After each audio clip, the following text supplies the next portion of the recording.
Welcome back to Order of the Liminaria, and today I'm going to tell you the tale of two Lucifers. The dog's a paid actor. So how did we end up with two Lucifers? Well, I think the confusion comes from the fact that Lucifer is called the morning star and the light bringer. And the reason for that original conflation and misconception is because humanity did not always know that Venus was not just the morning star and the personification of dawn, but was also the evening star and the personification of dusk. And so we ended up with different names for those two same aspects of Venus. We have Phosphorus and Hesperus in Greece. We have Shahar and Shalim in Canaan. So as we kind of figured this out, we realized that, these are two aspects of the same being. Then we have deities that encompass the whole of Venus, which would be Lucifer and his Roman name, which is Lucifer, Athtar and Canaan. So we have this conflation with primordial light, but really Lucifer is primordial liminal. He's primordial light and dark. So who is the primordial light entity? It's Phanes in Greece, Mamu in Samaria, and Mitra in Persian polytheism. So we have these beings, two categories of beings that are being referred to as Lucifer, one of primordial light and one of both light and dark. It's my personal belief that, we have source, and in source is nothing. And then it splits off into dark and light. And then that splits off into dark, light, and liminal, and that goes down further into aspects. It's my belief in that working with, Venus Lucifer, who is liminal, you also have a connection to primordial light Lucifer, which is the source of primordial light energy. So let's move on to why Enki is not Lucifer. So Enki is not Lucifer because, first and foremost, Enki is a sea god. In some accounts, he was said to be half fish and half human. In Canaan, we see a similar god named Dagon, who was said to be half fish and half human. Dagon and El are on the same level of hierarchy in gods. El is more prominent, similar to how Enlil was more prominent than Enki for a time. Eventually, Baal-Hadad takes El's throne, and eventually Marduk rises in prominence instead of Enlil. So Enki has more of a correlation with Dagon. Now, people think because Enki rebelled against Enlil to help the humans that, he's more akin to Lucifer because Lucifer's been seen with similar qualities. However, it's not always a rebellion or a fall. That's a very Judeo-Christian mythology type. In Canaan, Athtar tried to take Baal-Hadad's throne and found himself unfit and descended into the underworld to rule there on his own accord. So when you have just Lucifer as he is, without the two aspects split, you see a descent of some sort. We see this descent in other whole Venetian or Venus deities, like Inanna, who descended to the underworld. So the confusion is that because Enki rebelled against Enlil to help the humans, it kind of puts him more in line with Prometheus, and because he's not of light, liminal, or Venus, he doesn't really have any correlations to Lucifer other than that he wanted to help humans. The fall is because Venus falls through the sky throughout the day.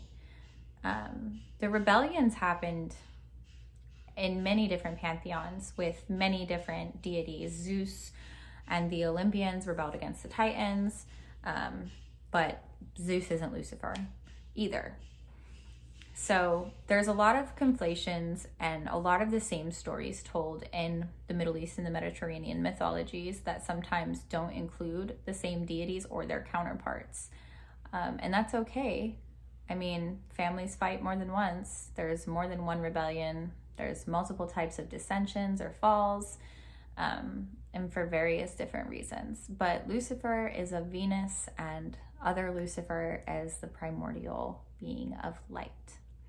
And that is what my research has showed me. If you want a more in-depth take and are ready to Google a lot, I would recommend buying the book called The True Identity of Lucifer and Other Deities You May Want to Know by Samuel Medisico. He is a Jewish author who translates ancient texts and from the Middle East and looks for their correlations. I will also be doing the Tale of Two Liliths next week. So, or maybe tonight, who knows? Maybe I'll just, spam record. So yeah, that's how we ended up with two classes of beings that are being called Lucifer. And the story of the fall is mostly in relation to knowing that Venus falls through the sky, and Lucifer being of Venus, if he is in one form, would have to embody both aspects. If you have him split into two forms like we did prior to knowing, then there's no need for descent because you've separated the light and dark aspect. Interesting little fan theory. Some practitioners think Lucifer and Samael are twins and opposites, two sides of the same coin, making Lucifer Shahar and Samuel Shalim. Another fun take. So yeah, in the Bible in Isaiah, when they're like talking to King Nebuchadnezzar and they're like, look at you who've fallen, son of morning, they say Halel ben Shahar. They're speaking of the god of dawn who fell from the sky because he is Venus. They were making a reference to Venus falling. There is no mythology of Halel ben Shahar experiencing any type of descent. That was Athtar. He did not experience a type of descent because he had a twin named Shalim that represented that dark aspect. So I hope this clears up a lot and doesn't confuse you more, because it's very difficult to explain. Middle Eastern mythology was very shared. Canaanites had their own pantheon, but we also worshipped other neighbors' gods. So there's a lot of similar stories and some correlations that match and precisely and some don't. Other deities of Venus are Inanna, Ishtar, Aphrodite, and Astarte. A good rule to use is even if you think that a deity is the same as another deity and it's just a linguistic thing, call on the one with the traits that you want to work with, because even if Aphrodite did evolve from Ishtar and Inanna throughout history, Aphrodite has more of a focus on love and war, whereas Ishtar and Inanna are more about ritual sex and war and conquering. So you call in the aspect you want to work with. This is how we process through deific masks. Some masks are more similar, some masks are farther apart. And in the same sense, I feel like in a way, when you work with Venus Lucifer, you're also working with primordial light Lucifer through different masks. So yeah, confusing.